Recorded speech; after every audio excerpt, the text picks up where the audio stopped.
Pahala diberikan, pahala diberikan. Dan dia merasa, oh ini mungkin Allah tugaskan pada saya untuk merubah dia. Sampai titik kesanggupan saya. Kalau sampai saya meninggal, berarti di situ akhir pengabdian saya.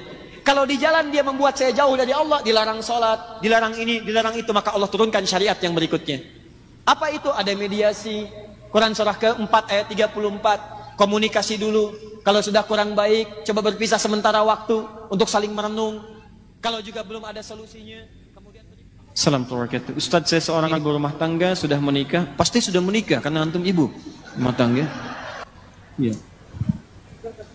Sudah menikah 10 tahun, saya sudah tidak memiliki rasa cinta. Ini masalahnya.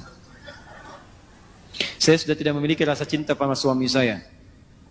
Karena suami saya setiap nyelesain masalah selalu kasar, menghina, bentak, bahkan mukul, lempar barang ke kepala.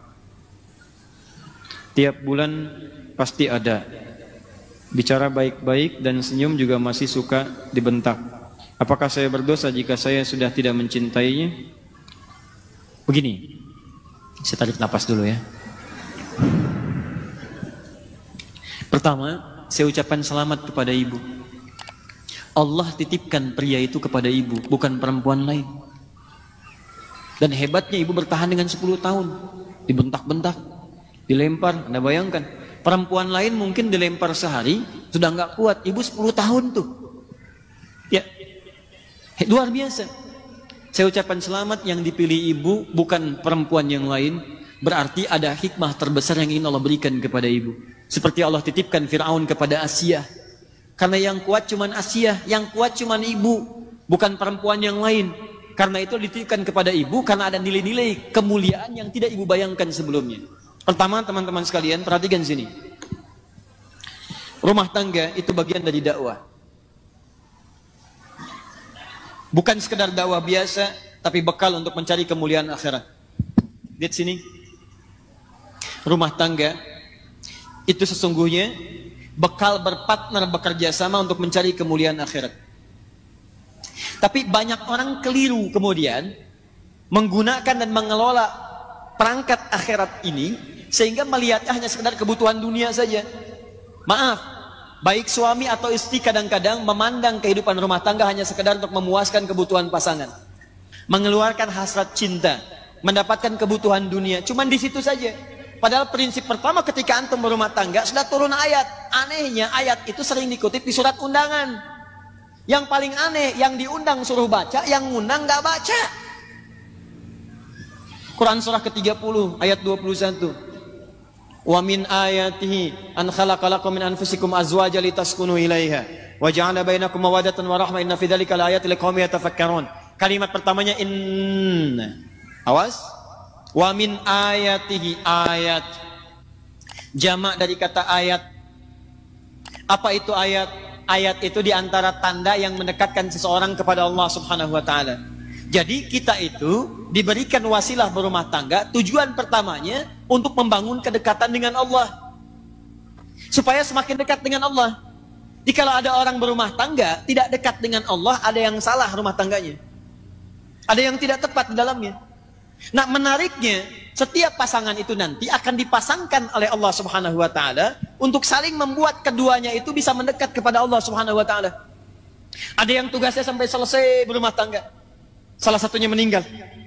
Ada yang sampai pertengahan seperti Asia dengan Fir'aun. Asia ditugaskan oleh Allah berumah tangga dengan Fir'aun. Di antara dakwahnya ngajak Fir'aun, ayo mendekat kepada Allah, ayo mendekat kepada Allah. Apa yang diterima? Hardikan, siksaan, ancaman, yang terakhir eksekusi. Cuman Asia paham, yang ditugaskan kepada saya adalah bagaimana caranya saya mengajak suami supaya dekat dengan Allah. Hebatnya, Allah tidak akan pernah pasangkan seseorang kalau tidak memiliki tugas yang sejajar satu dengan yang lainnya. Artinya apa? Kalau suami dipasangkan kepada ibu sekarang, Allah yakin karena ibu punya kemampuan untuk menjalani itu. Makanya tidak dititipkan kepada perempuan yang lain. Apa yang ibu dapatkan dari situ? Bukankah dalam setiap makian ada kesabaran? Bukankah dalam setiap hinaan di situ ada ketawakalan? Bukankah sejak saat itu ibu rajin tahajud? Bukankah sejak saat itu ibu rajin berdoa? Ingat baik-baik, setiap interaksi suami dengan istri, di sana ada peluang pahala-pahala yang bisa didapatkan.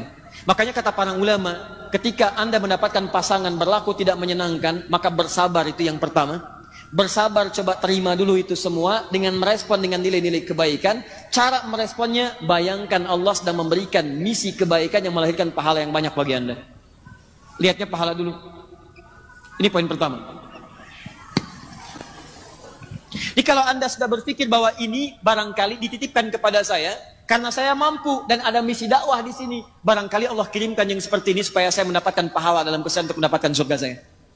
Kalau cara berpikirnya bukan berpikir yang intimidatif, tapi berpikirnya pada yang positif, oh Allah sedang menguji saya, maka Anda akan merespon dengan penuh semangat untuk memperbaiki diri lagi. Ini bagian yang pertama. Ya, ibu bukan orang pertama, karena zaman dulu pun sudah ada yang seperti itu. Ada. Ini kebalik, Bu, istrinya yang susah, suaminya sabar, dilayani. Ketika tetangganya mengadukan, ini kisah nyata. Ketika tetangganya mengadukan, kenapa engkau bertahan dengan perempuan seperti itu? Dia kan gak baik. Langsung dia menyelah. Akhil karim, berpikirlah yang mulia. Allah sudah dekatkan surga ke rumah saya. Kenapa engkau mencoba menjauhkannya? Lihat cara berpikirnya. Allah sudah mendekatkan surga ke rumah saya. Kenapa engkau berpeluang menjauhkannya? Jangan jauhkan. Karena dia melihatnya ini sebagai surga saya nih. Ya, dia titipkan kepada saya bisa melayani dia. Dia marah, saya dapat kesabaran. Saya doakan dia. Nah, dia berpikir dengan marahnya, pahala diberikan. Dan dia merasa, oh ini mungkin Allah tugaskan pada saya untuk merubah dia. Sampai titik kesanggupan saya. Kalau sampai saya meninggal, berarti di situ akhir pengabdian saya. Kalau di jalan dia membuat saya jauh dari Allah, dilarang sholat, dilarang ini, dilarang itu, maka Allah turunkan syariat yang berikutnya. Apa itu? Ada mediasi. Quran surah ke-4 ayat 34. Komunikasi dulu. Kalau sudah kurang baik, coba berpisah sementara waktu untuk saling merenung. Kalau juga belum ada solusinya, kemudian beri pelajaran yang membuat mengerti. Ya, ketika tidak dimasakkan bagaimana responnya, ketika dipisahkan bagaimana responnya. Kalau masih belum mengerti juga, cari orang baik untuk menyatukan. Ayat 35-nya. Lihat baik-baik, wa in khiftum shiqaqa bainihima fab'athu hakaman min ahli wa hakaman min ahliya. Kalau semua sudah ditempuh, Allah kasih jalan keluar. Tugas kamu selesai sampai di sini, ya silahkan kerjakan, tingkatkan ibadah yang lain. Mungkin suami kamu akan mendapatkan pencerahan dari yang lain. Semua jalannya ada. Tapi jalan yang pertama, jangan pernah berpikir untuk berpisah dahulu. Cara berpikirnya adalah, mungkin bukan cinta yang Allah tugaskan kepada saya, tapi surga yang sedang Allah turunkan kepada saya. Kalau cara berpikirnya begitu, nyaman. Ada yang ditukar, Bu, suaminya, maaf ya, dibanding saya, wah masih ganteng tengkuis tuh lah pokoknya. Ya. Istrinya cantik luar biasa, dibanding ibu masih cantik dia. Anda kebayang nggak? Jadi suaminya cantik luar biasa, cantik indah. Istrinya cantik. Gara-gara antum sih kenal Firaun. Ya. Istrinya cantik luar biasa, cantik, elok, indah. Kalau ditatap wajah tidak berpaling, mata tidak berkedip. Suaminya dibanding saya masih ganteng tengkuis tuh. Ya nggak usah pada diri sendiri, pokoknya jauh lah pokoknya. Anda tahu apa yang terjadi teman-teman? Tiba-tiba suaminya bertemu dengan istri sudah dandan tuh. Lihat cara berkehidupannya. Dia layani sepenuh hatinya, baik. Begitu melihat, bengong begini. Tiba-tiba istrinya berkata, sayang, kamu kenapa? Ya zauji madzabik. Kamu kenapa?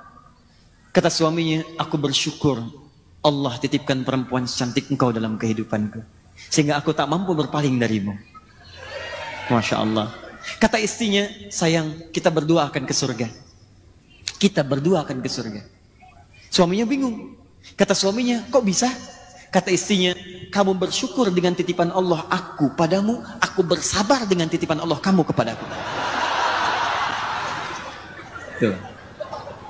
Bahasanya enak ya? Walaupun nyelekit tapi enak. Gitu. Tapi nggak ada yang marah, ketawa keduanya gitu. Ketawa keduanya. Jadi barangkali dalam hal demikian, pertama ibu melihat dari sisi ukhrawinya dulu. Ya, Asia bisa sabar, pelajari kisah Asia. Barangkali Allah titipkan dia kepada saya, mungkin untuk mendapatkan surga saya. Ibu bisa pilih itu, ibu berjuang. Kalau mungkin dalam perjuangan itu membahayakan secara fisik, mulai menyakiti fisik, mulai melukai, tidak mampu bertahan di situ, maka ulama memberikan jalan keluar. Baik ya, dari ayat-ayat Al-Quran yang diberikan. Apalagi kalau sudah mencegah untuk mendekat kepada Allah, maka hukum pernikahan nanti bisa turun. Dari mulai sunnah, kalau sudah berbahaya kepada fisik, terancam jadi makruh. Kalau maka dalam agama nanti bahkan ada fasakh namanya. Fasakh itu dipisahkan oleh hakim. Dipisahkan. Ya, supaya mendapatkan kenyamanan tersendiri. Tapi di balik itu semua, sempurnakan dulu perjuangan ibu kepada Allah, sehingga nanti ketika ibu disoal di hari kiamat nanti, kenapa kamu begini? Ibu bisa menjawab, ya Allah, aku telah sabar menerima titipan darimu dengan perjuangan yang telah aku maksimalkan. Kalau itu belum bisa memasukkan aku ke dalam surgamu, maka boleh berikan syafaatmu dengan segala kesabaran yang telah aku berikan hanya untukmu. Paham ya? Baik. Nanti kalau besok-besok seperti itu lagi, dengan yang pelan, malam-malam ibu bangun. Caranya doakan. Sujud kepada Allah, doakan, minta, ya Allah, engkau tidak titipkan suami ini kepada yang lain tapi kepada aku. Dan aku mau mengetahui bahwa engkau lebih sayang kepada hambamu dengan siapapun yang ada di muka bumi dan langit ini. Maka mohon dengan segenap sayangmu ya Allah, sentuh hatinya untuk berubah. Berikan kelembutan pada jiwanya.